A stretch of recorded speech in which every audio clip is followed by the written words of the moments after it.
Hello friend, स्वागत है आपका आपके अपने लीगल चैनल में। दोस्तों, आज की इस वीडियो में जो बात आपको बता रहा हूं, ध्यान से सुन लेना, ध्यान से समझ लेना। जितने भी लोगों की फॉल्स एफआईआर दर्ज हुई है और ये जो आज के प्रकरण में मैं आपको बता रहा हूं, ऐसी कोई गलती लड़की वाले करते हैं तो सीधा सीधा मामला आपके फेवर में आ जाएगा। केवल आपको ध्यान से चलना है, समझ के चलना है और एकदम से रिएक्ट नहीं करना है। पूरा मामला दोस्तों बताऊंगा। ये एक प्रैक्टिकल बात मैं आपको बताने वाला हूं।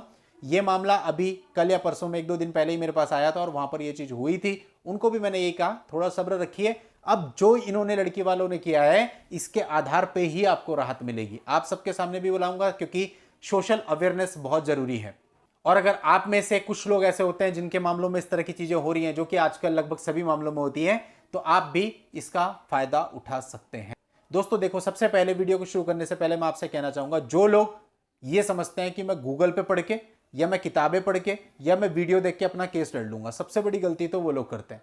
अब दोस्तों, कोर्ट में इतनी बारीकियां हैं कि आप अपना केस पूरे तरीके से खराब कर लेते हैं। ऐसे कई मामले मेरे पास आ गए जिन्होंने पता नहीं किस रीजन की वजह से स्टार्टिंग में एडवोकेट साहब नहीं किए, बाद में किसी वकील साहब को किया, लेकिन तब तक केस की इतनी बुरी हालत हो चुकी थी कि कुछ किया नहीं जा सकता था।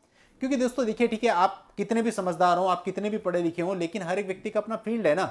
अब अपने अपने प्लेस पे आपने जो भी वकील साहब कर रखे हैं, उनका अपना फील्ड है, उनको कोर्ट की बारीकियां पता है। वो 20 साल से वहां पे प्रैक्टिस कर रहे हैं। जाहिर सी बात है, उनके सामने पता नहीं कितने केसेस आए होंगे, कितनी चीजें डील करी होंगी। जो चीजें आप किताबों में पढ़ते हो और जो चीजें आप गूगल पे देखते हो, उनके आधार पे केस नहीं लड़े जाते। कोर्ट की प्रैक्टिकल अप्रोच बिल्कुल अलग होती है। अगर कुछ लोग ऐसी गलतियां कर रहे हैं तो वो इसको सुधार लें। अब देखिए, इसमें मेरा कोई व्यक्तिगत फायदा तो है नहीं, केस तो आपका है, आपको जैसे लड़ना है आपकी मर्जी।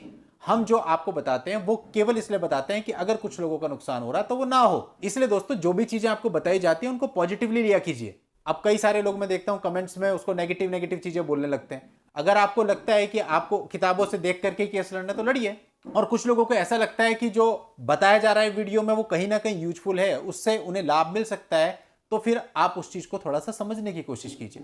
अब दोस्तों, यहां पे जो मामला था ना, इस मामले में लड़की ने 498 की कंप्लेंट दर्ज कराई। लड़के का कहना यह है कि सर 99% सारे फैक्ट्स झूठे हैं।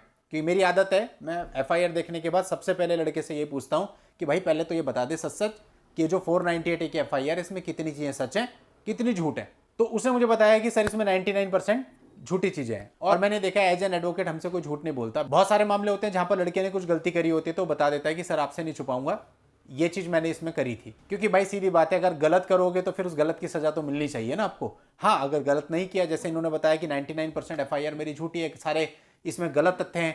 अब बताइए सर, अब इसमें इन्होंने मुझसे एक क्वेश्चन पूछा कि सर ऐसा है, इसमें ना लड़की वालों ने एक रिकॉर्डिंग दाखिल करी है 1 घंटे की मेरे पिताजी की, जिसमें मेरे पिताजी सब कुछ एडमिट कर रहे हैं कि मेरे लड़के की गलती है, लड़की की गलती नहीं है। और लड़की वाले एडमिट कर रहे हैं हाँ भाई आप तो बिल्कुल सही हो, आपका लड़का ही गलत है।